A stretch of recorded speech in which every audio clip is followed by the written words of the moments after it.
Today we'll be talking about if the Fed will taper. First of all, apologies for lack of uploads. Started new job recently, so I've been busy. Again, just lack of motivation, a lot of excuses. These are the topics I'll be going over today. Again, none of these are professional advice. I'm not a licensed professional financial planner or advisor of any kind. These are just my personal opinions. Please do your own research. First, let's take a look at financial market sentiment. So a lot of it is hinged on current investors are just betting the Fed won't taper. And that's kind of why recently we've seen a bigger rally and all these new indices making new highs in the US, while other indices around the world, like more so on the emerging market side, have taken a correction, but they've also rebounded. So we'll continue to see where it's going. But mainly the other indices have dropped, not making new highs, while US market continues to make new highs. And so next up, we'll look at Fed data. We have more balance sheet numbers, but that just continues to move higher. So there's no news there. So we'll take a look at non-farm payroll and overnight ONRRP.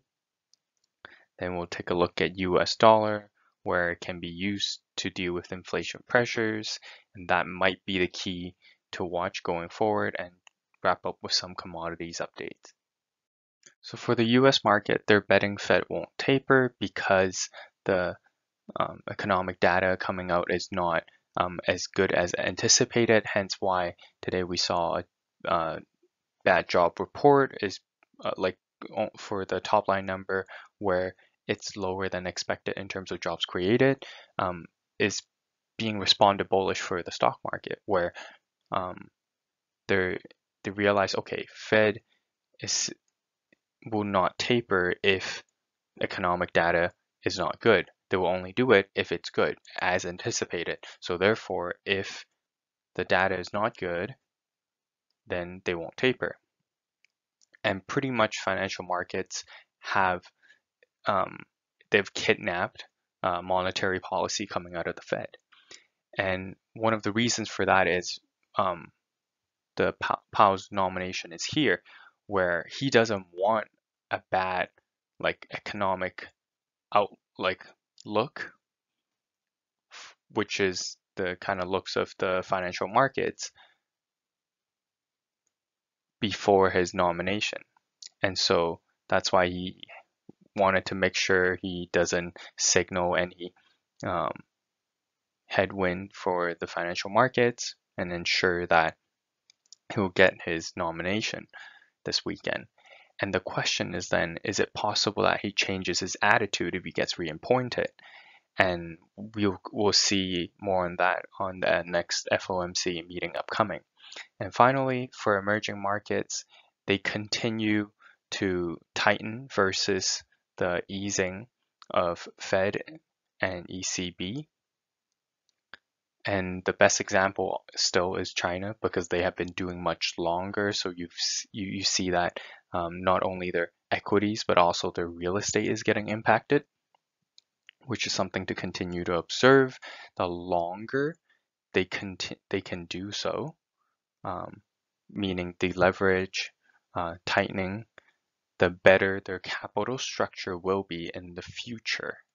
So again, the contrast of using today's costs for betterment of future versus the Western thinking right now, which is everything now. Sacrifice the future, just focus on now, keep asset prices low, don't care about a eventual collapse. I just keep them high now. Don't stop dancing when the music's going. And we'll see in the future when this turns. And the reason why China is still able to do it so easily is because the Fed is continually easing and overflowing liquidity to the point where a bankrupting or have a high a bond, a corporate bond who has a high chance of default, people are still buying it because it's yielding, 18%, the default rate's like 12%. The difference of 6% is still better than buying, corporate bonds or um, U.S. treasuries, because the yield is so high due to the overflowing liquidity. So let's dive in a little bit for the most recent economic data with non-farm payroll. So number of jobs created were less than expected, so that isn't good. But other data within it is good, where there's higher hourly wages and hours worked. But what we're continue to see is that there's less and less labor participation rate, meaning there's less people in US that are working, and those who are working more and getting higher wages, probably because they're trying to get more people to work.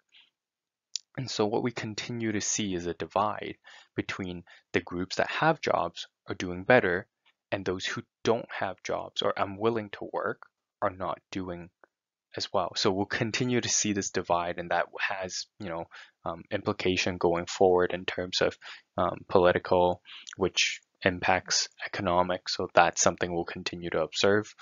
But for now, what we're seeing is there's productivity wise is not helping, and that's kind of what we'll see in terms of some we brought up before, which is deflation, where wages continue to go up, but total productivity is not rising, and that's an issue.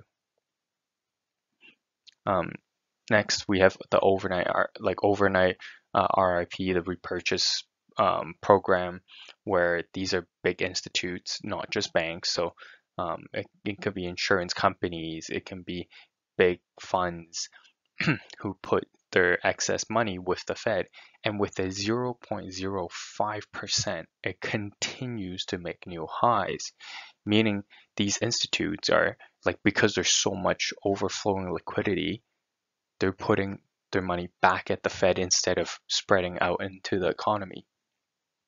Some of the reasons could be, the risk is not worth it. Like if I lend it out to someone right now, because everyone already is loaded up with debt, the next person I lend to could be someone who couldn't repay me. So instead of risking that, or whatever percentage, maybe risking 1%, why don't I just put my money at the Fed for 0.05%? It sounds ridiculous because, looking at where CPI is, but, that's something they're willing to lose out on inflation than lending to someone else who have a default risk.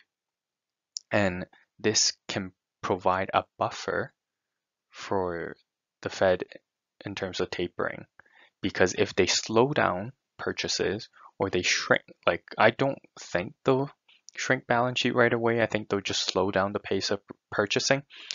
They at least have this buffer of liquidity. So I think that is more reasons to allow them to go ahead and at least slow down the pace of purchasing. So other than the pace of purchasing, so the Fed balance sheet, I think another key tool is the US dollar. Now, why is this a key tool? Now, with the inability to raise rates, obviously that's not going to happen for a while because there's just too much debt. And once they do that, the whole thing will collapse. Even if it's the right thing to do, they're not focused on that. They're focused on what to continue kicking the can down the road. So rates won't be raised for a while. And they can't even talk about shrinking QE because, the taper tantrum. I expect them to do so, or they should. They eventually have to. But if they continue to not do any tightening and inflation continues to be an issue, then you see more and more divide, more and more tension on the political end, because the people are unhappy that inflation is much higher, and then they will put pressure on their political representatives, and they will put pressure on the central bank. And in order to solve that, the US dollar can be a key tool. Why? Because US imports a lot of its goods. And so what happens is if, like, yeah, prices are going up, but mostly it's from import. And so if I can fix that by increasing, by the US dollar appreciating, that can deal with FX, that can deal with your import prices. And that's a key. And that's why we're looking at US dollar index. So it looks like it has a double bottom around $90 today. It's pushing down on the neckline, so we'll see if it can hold. If it breaks down, then if US dollar index moves lower, then inflation won't be as contained. But I do expect like the Fed to come out and do something about it, because that's the only tool they have to kind of remove the pressure of inflation while keeping their easing ongoing. So that's something we'll continue to observe. If US dollar rebound, then again it has implications on other asset prices as well. Finally, today we'll talk about some commodities, precious metals. So gold needs to break its 50-day moving average. Silver needs to hold above its short-term neckline. And going forward, like my anticipation is the Fed will have to come out and do something, or some other catalyst will come out, and it will either drop the equities market, and then causing the Fed to come back out to pump more money, and then we'll see precious metals soar again. And I do expect gold to make a new high. And either that happens, or they just come in before that happens, and we can still see these metals go higher. So either there's a short-term risk that still exists in terms of these metals getting knocked down because of either tightening or fear of tightening before the central bank has to come back in to try to pump it up again. So that's kind of my expectation for precious metals. Oil also has a little bit impact from the point regarding precious metals, but there's also the side where on the supply side, where OPEC plus newest meeting, they are raising the future demand forecast, and that's kind of why we saw it. Oil rallied a bit yesterday, and U.S. storage data is showing the decrease in storage more than expected. This is probably given to the sudden cold weather, and I do it does look like this winter is going to be colder, so that will also help the oil side. But we'll continue to see, because given it, again, the key thing to watch is US dollar, and kind of if Powell changes his sentiment after this weekend. Finally, we'll talk about uranium. So I'm not too sure why recently it just all of a sudden got a lot of attention, or a lot of movement in the equities. I think it might be possible that the spot price, because the spot price looks like it's starting to move, from $30 now it's like 37, but that doesn't seem like a lot of movement. But the thing to take into consideration is the market is very small. The spot market is much smaller, because the users of these like uranium are utility providers, so nuclear power plants, and the suppliers are miners, and so a lot of them operate on a contract basis, so very little actually comes onto the spot market. And so when the spot market starts to move, that might be a signal that these, like, the demand side is coming in, and they can't get the contracts at the spot price. because the big producers are saying, hey, this is ridiculous. My cost is like, $40 to $50, including prior year write-offs. I'm not selling to you at like $30. And so, the demand side is like, what? Why not? Spot is trading at that. So maybe they're coming into the spot market, buying up uranium on the spot market, and that's why we're seeing push up on the spot market. And if we see that, that means, the physical side of things is the supply is getting shorter because they can't get as much uranium as they want to. And so this can this can be the start of, the uranium rally that I was expecting, because the supply, like the big suppliers are unwilling to sign long-term contracts unless they're at a price that they can confidently generate a reasonable return to its shareholders. That's the kind of gist of what Cameco talked about before. And we're also seeing the spot uranium physical trusts where they're coming out to try to buy up the physical side. So again, it is a very small, volatile market, and participants are very excited, probably because of social media and a lot of people. So anything that moves, we are seeing huge move in the equity. So I would be patient.